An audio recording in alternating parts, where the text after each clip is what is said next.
जो नारी सुबह पति से पहले बिस्तर छोड़ दे वह अंत में पति से पहले देह छोड़ती है। पंडित नागर जी। हरसूद में चल रही भागवत कथा को गुरुवार को हुआ समापन। गुरुजी कमल किशोर जी ने कथा में अंतिम दिन भावुक होकर कर ली विदाई। मुकेश मालवीय, दबंग देश, हरसूद। नगर में 7 दिवसीय भागवत का गुरुवार को हुआ समापन।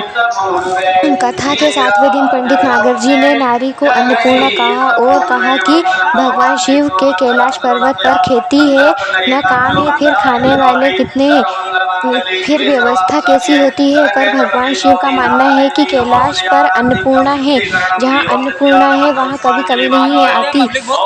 आगे कहा कि सुनने से घर बर्बाद होते हैं और सुनने से ही घर आबाद होते हैं। जैसे मथुरा ने कैकई को बात सुनाई, उसमें घर बर्बाद हुआ, वहीं मथुरा ने भरत को कही तो भरत ने उसका विरोध किया। आगे बताया कि जो नारी सुबह पति से पहले बिस्तर छोड़ दे वह अंत में पति से पहले दुनिया छोड़ देती है।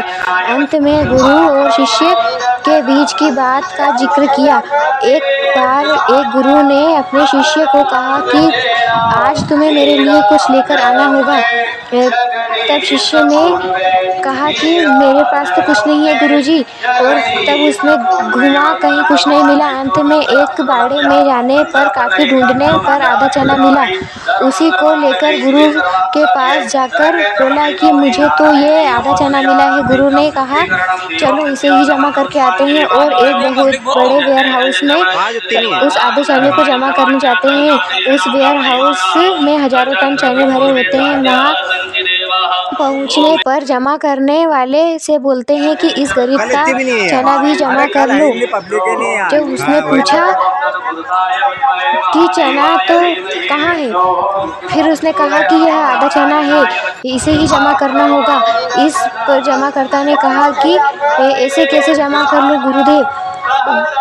लेकिन गुरुदेव ने कहा कि इस गरीब आदमी का जितना है उतना जमा करना पड़ेगा, और जमा करके लिखित भी देना होगा। इस व्यक्ति का आधा चना वेयर हाउस में जमा है और 6 महीने बाद आधा चना देना होगा।